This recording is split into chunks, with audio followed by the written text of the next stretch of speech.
In 1956, MGM quietly removed an 11-minute sequence from Forbidden Planet, a scene that had never been meant for public eyes. It featured Frances and her pet tiger, a moment wrapped in myth and symbolism that censors found unsettling. For decades, only a few insiders knew it existed. The missing scene would have clarified why the tiger abruptly attacks Altaira after her first kiss, but the implication, that a young woman's sexual awakening severs her mystical bond with a dangerous animal, was too provocative for the 1950s. What MGM buried hinted at a darker, more psychological meaning beneath the film's polished surface. The movie had begun in 1952 when two matte painters, Irving Bloch and Alan Adler, walked into MGM with a story called Fatal Planet. They weren't writers, and science fiction was still treated as a bargain bin genre, a place for leftover sets and rubber monsters. But their pitch came from visual thinkers, men who imagine landscapes before dialogue, machines before plot. They conceived a planet not as a backdrop but as a psychological arena filled with awe, danger, and silence. MGM initially dismissed them, but the idea lingered. By 1954, with television expanding and interest in space rising, the studio reconsidered. The dusty outline was revived, reshaped, and gradually transformed into Forbidden Planet, one of the most ambitious sci-fi projects of its era.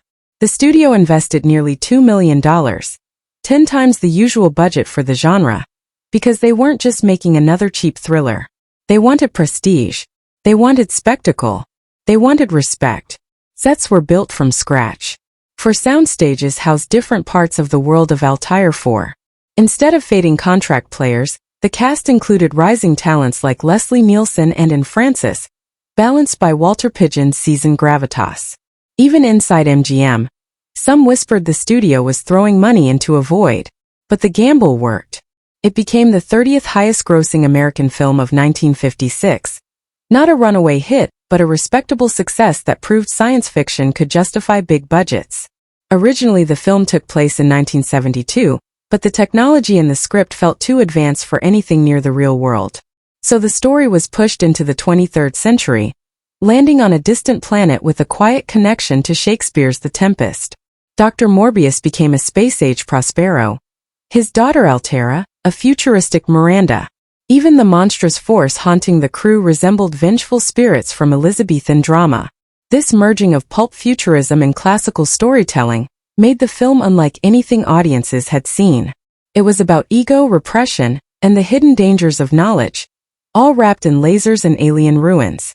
MGM handed the project to director Fred M. Wilcox, better known for Lassie Come Home than for science fiction. The choice puzzled many, but Wilcox approached the material with a seriousness that elevated it. He shot the film like a drama, not a comic book. He let the spectacle breathe without losing sight of the characters' fears and desires. Screenwriter Cyril Hume deepened the story even further, infusing it with Freudian themes. The monster became an embodiment of Dr. Morbius's subconscious, the ID given catastrophic power by the ancient technology of the extinct Krell. The script grew dense with psychology and veiled trauma.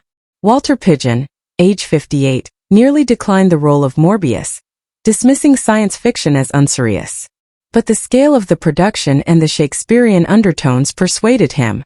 His restrained performance grounded the film's more surreal elements. And Frances, only 23, stepped into the role of Altaira wearing what amounted to the first miniskirt in cinema history. Designed by Helen Rose, her costumes were bold enough to cause controversy even before the film's release.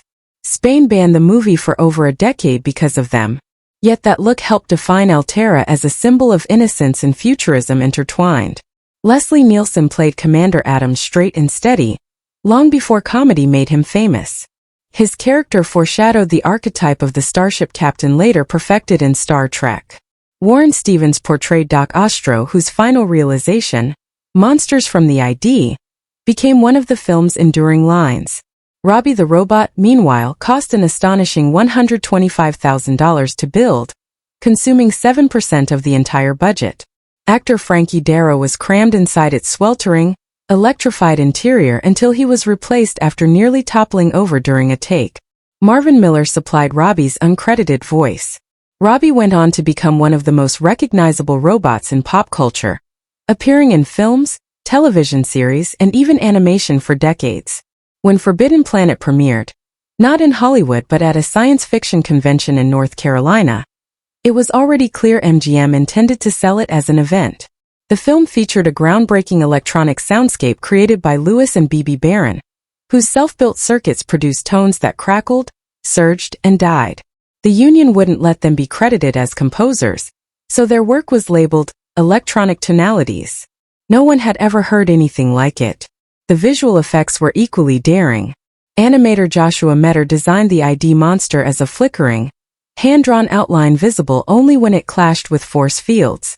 The set for the Krell laboratory required 50,000 feet of wiring, thousands of lights, and enough power that other stages had to share electricity. The painted alien landscape stretched across a 350-foot cyclorama lit by an enormous arrangement of skylights and lamps carefully aligned to match the artificial sun. Nearly every element of the production pushed the limits of what Hollywood had attempted. Yet one of the film's most controversial moments wasn't an effect but an illusion. Altaira's swimming scene created the impression she was nude, though she wore a near-invisible flesh-colored bodysuit. The lighting and reflections made the costume vanish on camera, sparking outrage and letters from morality groups. Some theaters refused to show the film until MGM insisted nothing improper had been filmed. In 1972, when the studio reissued the movie as a children's matinee, 6 minutes, including the swimming scene, were cut to secure a G rating. The most intriguing lost moment, however, was the unicorn metaphor scene. Around the 11-minute mark, Doc Ostro originally explained that only a virgin could tame a unicorn, and he saw a similar purity in Altaira's relationship with her tiger. When she kissed Commander Adams, the first stirrings of adult desire, her innocence vanished and the tiger turned on her. In the theatrical release, the attack seems random. In the uncut version, it becomes symbolic. The production code deemed the sexual implication inappropriate, and MGM removed the entire exchange. But the dialogue survived in the 1956 novelization by Philip MacDonald, who included it word for word. For 20 years it was the only evidence the scene had ever been filmed. MGM normally destroyed work prints, but by some accident or act of quiet preservation, Forbidden Planet's rough cut survived. When it resurfaced in 1977 in a neglected archive, it revealed alternate takes, missing dialogue, and the forbidden unicorn explanation. Restored versions on later home releases finally let audiences see what had been erased. In the end, the film's meaning hinged on its psychological core.